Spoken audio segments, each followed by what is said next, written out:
Hey, so this is just a vlog. It's been uh, it's been like 20 something days since Pattaya locked down again in terms of gyms not being open. So my training has been very different.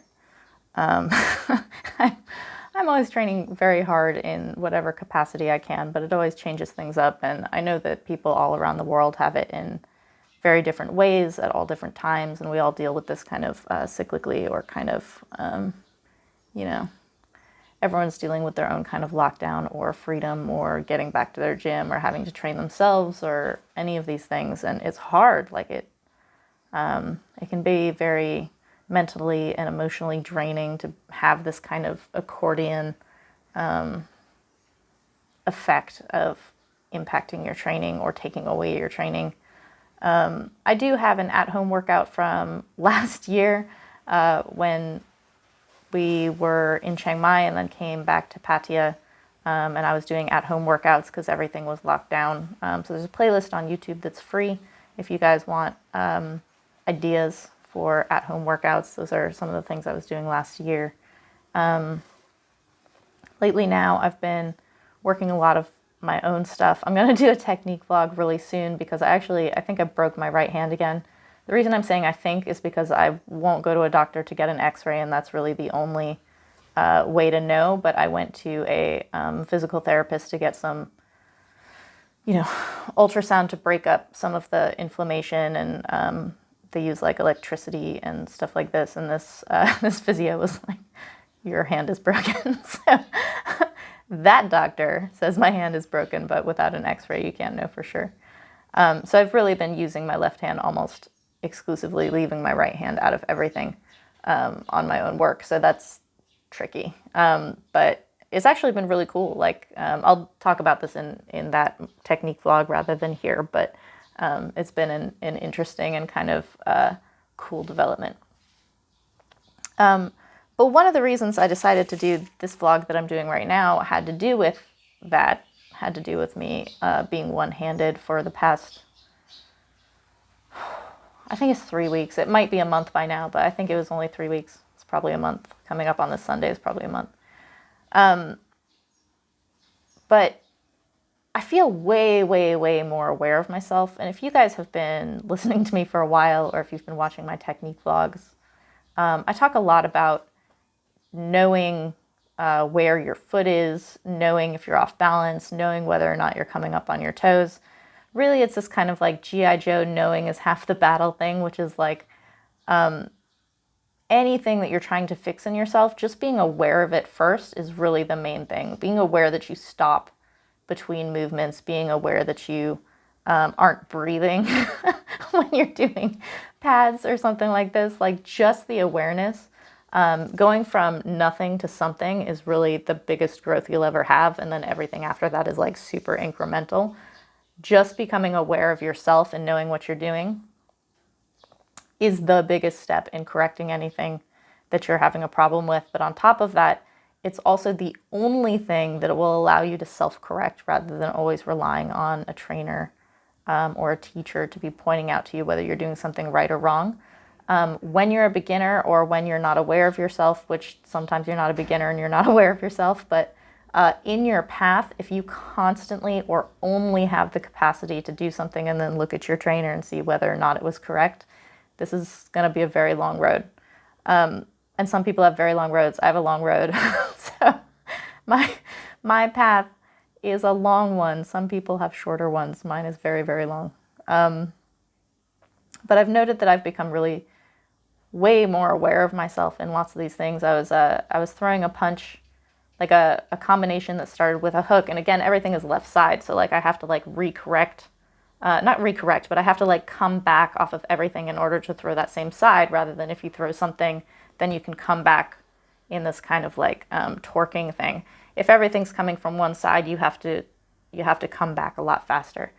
And I was realizing that the reason I wasn't coming back faster was because my weight was too far forward. And I just acknowledged it. Like, I didn't judge myself for it. I wasn't like, oh, my weight's always so forward, which is something that I would have done before. I was just, my weight is too far forward for me to be coming back fast enough. And it just kind of made the correction and moved on with my life. And then my next, my next combination of uppercut and hook was much faster.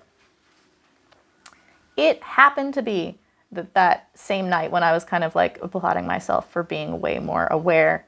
I was listening to a podcast that I listen to semi-frequently. Again, people who follow me know that I use Vipassana meditation practice. The short version of this for people who don't follow me is that it is meditation that doesn't focus on the breath. Instead, it takes as its objects the body and the mind, and you focus on those things.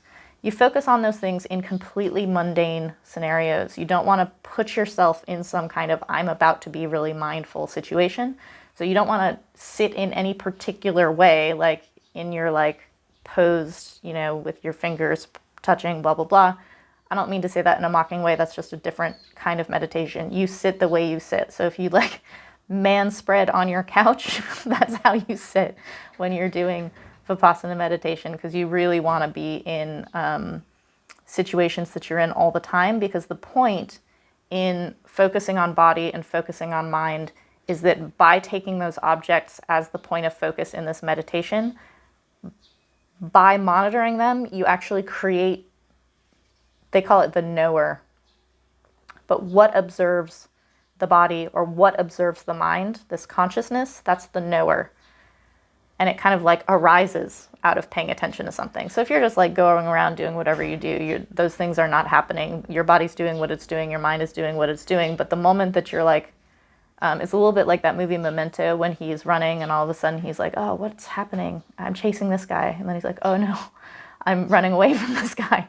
That's the arising of the knower kind of thing. So me right now just sitting here, this would be sitting root.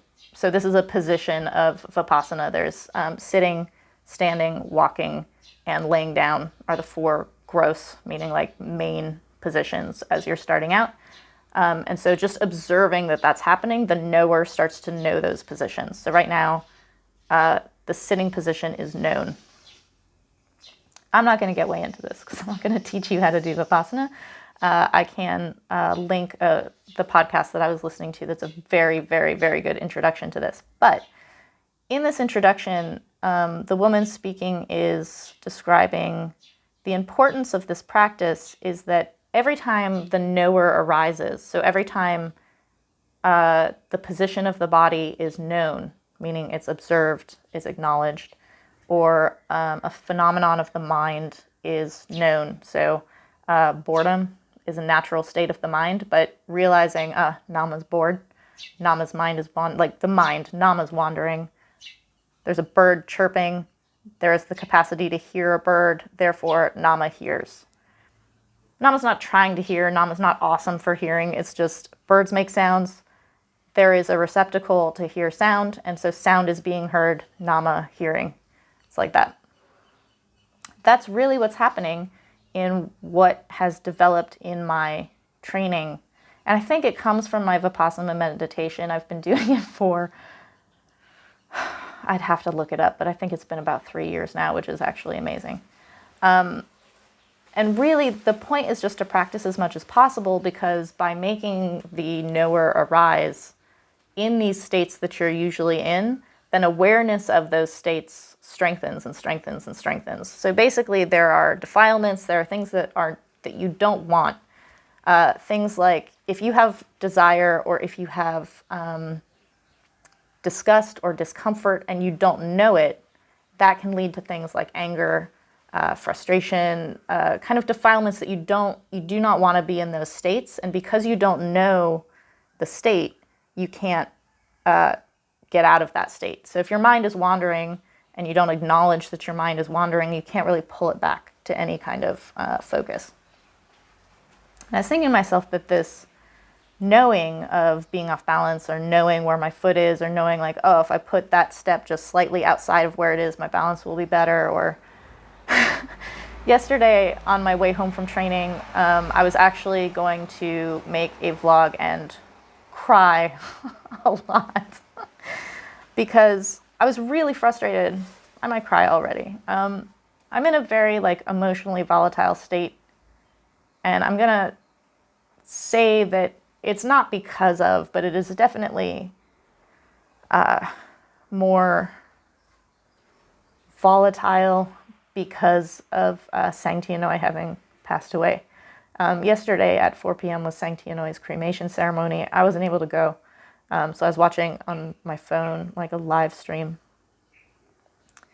and so I was in a state where the knower was having a hard time arising. Like I was aware I was sad, I was aware I was frustrated, I was aware that I was in Thai they call it noi jai, which means like very sensitive. Aware of these things, observing these things, but not really able to kind of like put it in perspective. And so I was kind of like being blown really hard by a pretty gentle wind. So something that shouldn't have really upset me that much, like that in different states of mind, I could have laughed off. I could have been like, yeah, I totally understand why I'm having such a hard time in this situation. Like, for example, if you're sparring someone who's better than you or someone who's bigger than you, it can be fun. Like, it can be very funny how impossible it is for you to get anything on them. And then you get the like one, land straight into the kisser and then a leg kick or like a kick to the middle. And it's like, I just won this entire game. I don't care how many strikes you got on me, I win. That can be your attitude about something, and it can be cultivated out of nothing, or it can be something that you worked hard to be at. And just as easily, you can lead to thoughts that are like, this person who I have no business being able to work with is giving me a hard time, and now I'm going to interpret this as that I'm trash and I'm never going to be anything, and the only times I'm ever good at something is when I'm like shadowboxing and nobody's giving me any kind of problem. Those are two natural states of the mind. They both happen. And if you don't know them, if you don't pay attention, there will be grooves worn in certain states of how you think and how you feel about things because you don't know. And so you just kind of tend towards the ones that you've spent more time in. So the point of Vipassana meditation is to spend more time knowing. I've spent quite a bit of time knowing in my training now, I think because of my Vipassana meditation. So because I've spent so much time knowing, I know why I can't get in. The last time I was working with Karahat, it was this crazy thing where he taught me we call it how to read. He taught me how to read your opponent, how to put them in particular positions, things like this. And I'd never seen anything like that before. I'd never known anything like that before, or I couldn't even really do it at the time. Fast forward a few years, and I haven't worked with him because of COVID. I haven't actually sparred with him in possibly even a full year by the time he was here and I was sparring with him. And as I was working with him, I was like, he's reading me. Like, I can feel that he's reading me. And I know this is something he does, and I actually know semi how he does it. Like, he's taught me how letters make sounds, so to speak, in terms of like the reading, even though I can't fully do it yet. It's this like weight transfer thing. But I could feel he was reading me. When I was getting really upset the other day, I was like, I can feel how this advantage is being taken on of me. I can see that my sparring partner is waiting for me. I don't know yet how to force him to come first. Like, I'm not really good at faking. Faking is how you make someone fire their shot first, and then you take advantage of someone who likes to have the counter attack all the time. I just don't know how to do that yet. So the knower was there, but then there was this like other part that is not knowing, that is just the emotion of frustration or just the emotion of anger or just the emotion of self-doubt. Like, those are not known. Those don't have a knower.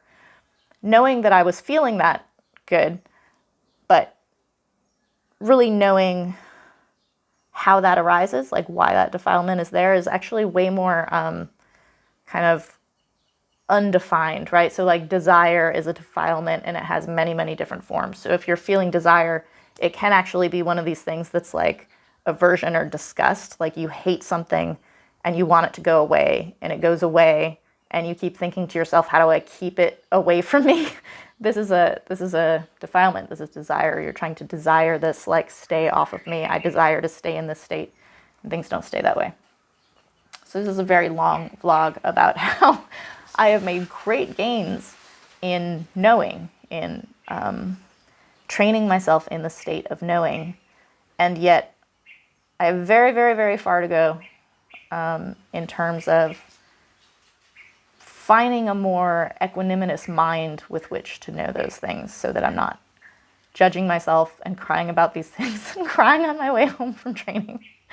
But the reason I was going to make the vlog yesterday, and ultimately I didn't do it because I was very afraid that I just wasn't even going to post it. And so now this is kind of the vlog talking about the vlog I would have made. The reason I was going to do it last night, even though I was feeling so shitty and was probably going to cry while making that vlog, is that this is the point about what I was realizing while listening to this podcast last night.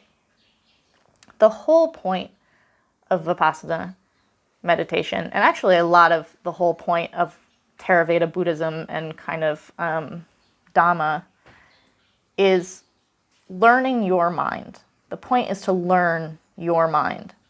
You do not want to learn someone else's mind. It doesn't do anything for you. It's not important. It's a waste of time. But here's the interesting thing. The more you know yourself and the more you know your mind, the more compassionate you will be, because we are not super unique. Human beings are not super unique. Thinking that you're the only one who sucks or you're the only one who feels like this. The reason I wanted to make the vlog yesterday, and unfortunately I didn't, but I'm talking about it now, was that in that moment, even in that moment when I was feeling so bad, I knew other people feel this. What I'm feeling right now, other people feel this. It might have like different details, but other people feel this like, I will never be anything, I will never be good, anything good I've ever done has already happened, and I just have this like non-future ahead of me. I'm not the only person who thinks that. I'm not the only person who struggles with these things. I'm not the only person who comes home from training thinking I'm total shit. And by knowing my mind, by knowing those feelings, I can have compassion for the other people who for sure feel these things. And at the same time, I also have very positive things. I come home sometimes thinking, there's nobody else like me. I'm amazing. And there are other people like me who also think like that. And so I can share that joy or that experience with other people in a positive, compassionate way. So I guess really what this is about is the importance of cultivating and allowing that knower to arise as much as possible in all contexts, happy, sad, neutral, tired, everything. The more you know, and the more you know your own mind, and the more you know all of these different states. It's like my old boxing instructor way back in the day, Ray Cruz in New York, he used to say, act like you've been here before. This is the thing about my fighting so much, about training so much. I train through injuries, I train through sickness, I fight through injuries, I fight through sickness, I fight all the time.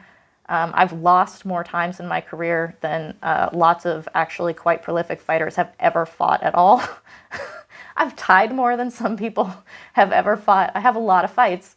And the thing is that I know so many different contexts because I've experienced it. So by training the way that I do, by training through injury, the way I tell people the reason I train through injury or fatigue is because I want to have been here before. I want to know that. If I know that, then I can have that in another context, and it's not like, oh my God, I've never done this before. Ignorance is actually really scary. So that's what I'm going to be focusing on now. I do Vipassana. I try to do Vipassana every morning. I've let that slip a little bit, but it kind of renewed my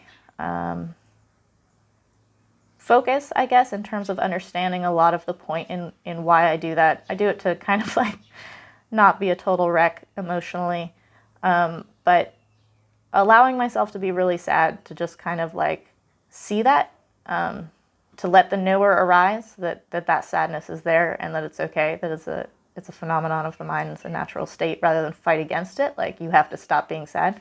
Kevin and I just watched the movie Inside Out again. Oh, this movie's so good. Like, you should watch this frequently in terms of if you're a person who struggles with depression, or if you're a person who is always like, you have to have a positive energy for other people, or, you know, like pull it together kind of thing. Watch that movie. It's very helpful. And regardless of your state, know it all the time, and it'll make you better at everything. This is making me better at Muay Thai, to actually let the knower arise and become the more practiced, the more dominant state in everything that I do. Thank you for sitting through this whole vlog. Bye, guys.